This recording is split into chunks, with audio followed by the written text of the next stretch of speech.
I am from Mauritius, originally from Mauritius. But I live in England, and I have been in England for the last 26 years.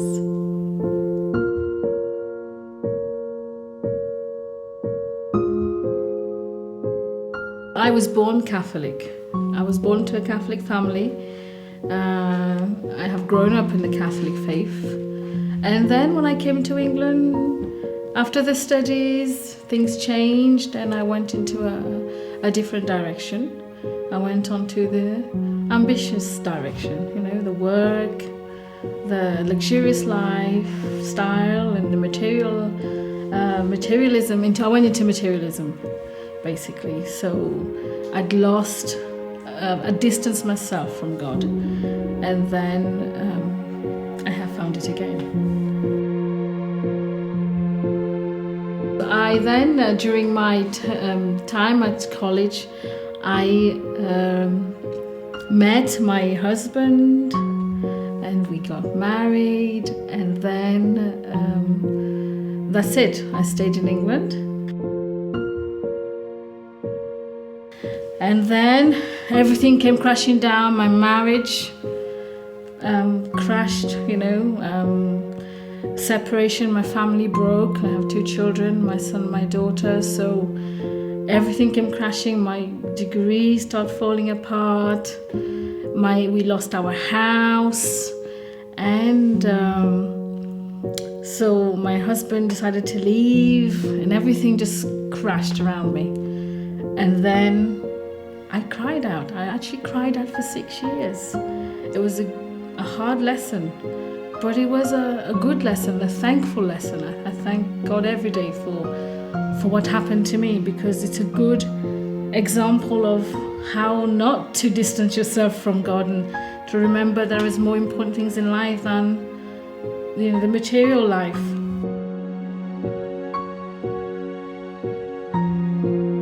And it takes time to be able to get up, and it took 6 years from falling to getting up.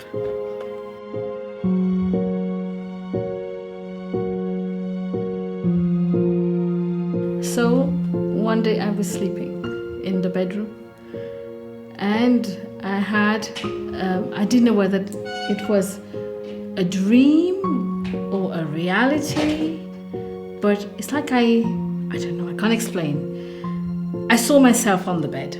I saw myself on the bed, and then I saw Our Lady next to my bed. Our Lady and my favorite saint, Saint Anthony of Padua. And they came and stood next to me. And they said, and he kind of said, everything will be okay. And then everything came crashing.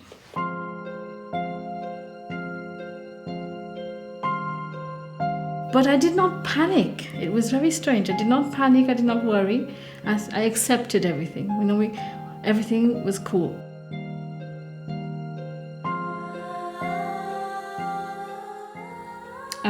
We moved because we lived in a city in Manchester, and we moved because I'd met Gary during this time as well. I'd met Gary, who's my husband now, and we moved out to the countryside so the children could have a better life.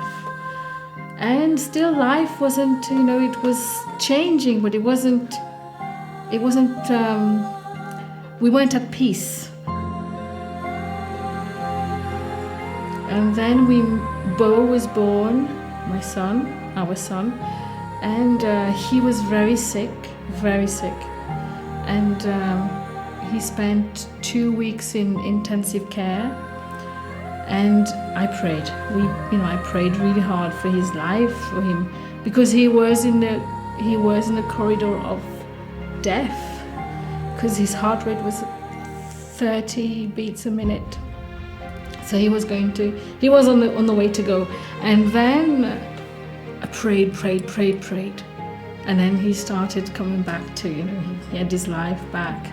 Bo, growing up, developing, always having to take medication every day, and I kept praying every day,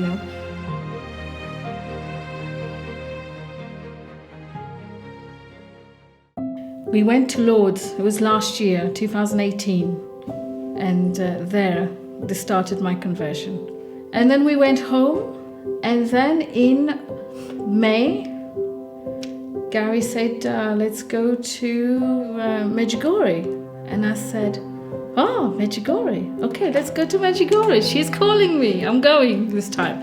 It's like I knew then, no? Somebody's calling me. So we went to Medjugorje, and it was a beautiful experience because when we were climbing the apparition hill, Bo was only 4, and he actually climbed the hill. But at every single station, there's the station of the cross, and at every single station he would not move unless he kissed Jesus. And we walked up the hill, and we got to the top, and we kneeling down in front of Our Lady. We were praying, and there was my little boy praying. It was amazing. It was an amazing experience, and something magical, if you want, happened there. Whilst I was sitting and praying the rosary, and Bo came up and said, I need to go and see Jesus. I said, no, it's too rocky, I can't lift you, it's too, you're too heavy. And the next thing, I'm actually lifting Bo up. He said, no, I have to go. And I said, why do you have to go? And he said, no, I have to go because Jesus told me he loves me. Okay, great, wonderful, let's go. So I took him and I took to the cross, and something happened. When he pointed out that, mommy, I said, what? Can you not see the red blood coming down? And I'm like, no, I can't. Yes, the red blood coming down. And that for me, whether people believe or don't believe, but that for me at the time, it was real. I in fact was going, where's the blood? But anyway, in any case, and then we came down, and when we're coming down the hill, he said, he wanted to hold his hand because it's so rocky. Didn't want him to fall and hurt himself. And he kept saying to us, don't worry, I will be fine. And we kept saying, but how do you know you're going to be fine? You're only 4. And he said, I know I'm going to be fine because Jesus and Mary told me I can do it by myself. And then I said, okay, great. What else did they say? And they said, be a good boy for your mommy and daddy.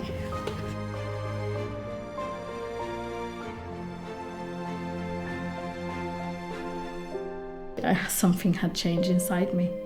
I became more humble. Suddenly I was this person who felt the need to be close to God, to be close to Jesus, to Our Lady. I needed to be close. I needed to go to return to my Father. That's what it felt like. So then we went home, and a month later I just woke up and decided, okay, no more medication for Bo. He has been cured. I believe that. And I stopped all the medication, and he was cured. He found his health. Until today, no medication.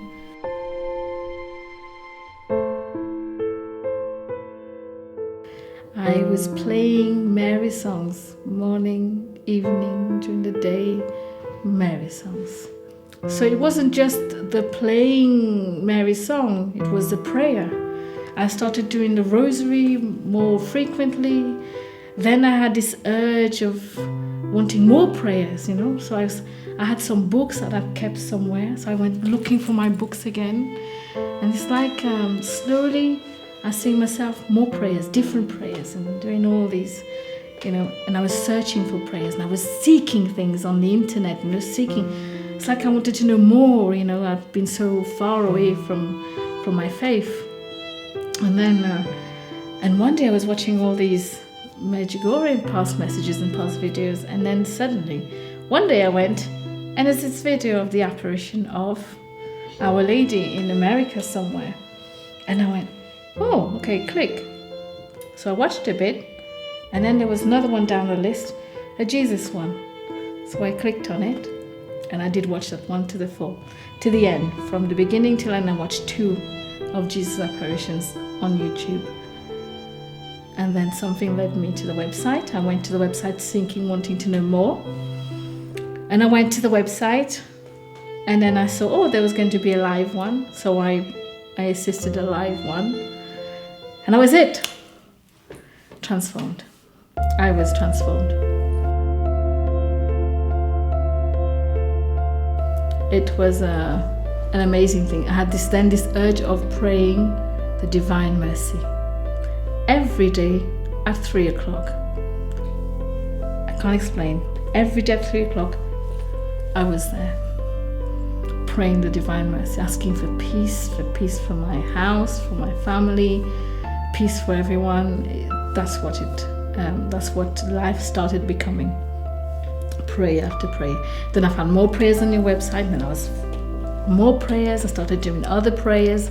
Then I started doing the trilogy, and I felt myself coming closer to Jesus, even closer and closer, until one day I was going to the dentist, and then I was driving the car, and this thing came in my head, this thought, what is the reason for your existence?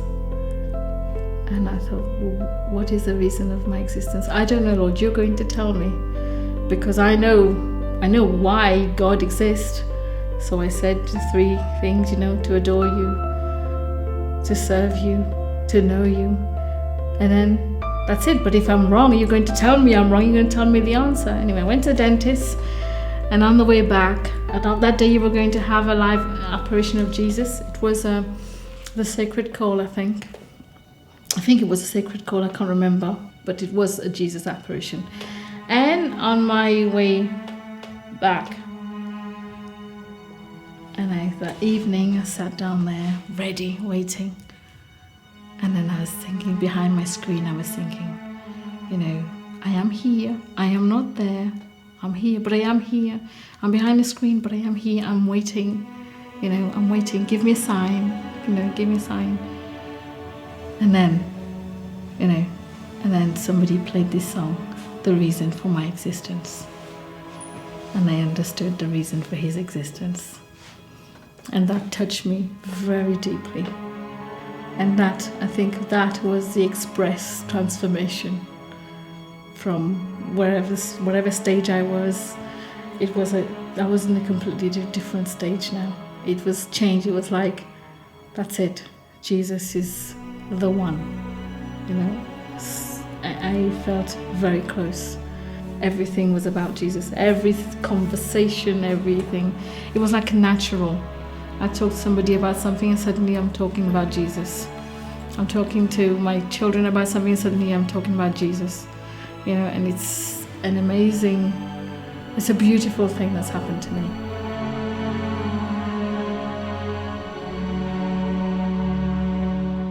Most wonderful thing to know that Jesus actually is listening. He's there, and I feel very close, very, very close. And I'm thankful for that. Very thankful for that. He has been merciful. Merciful.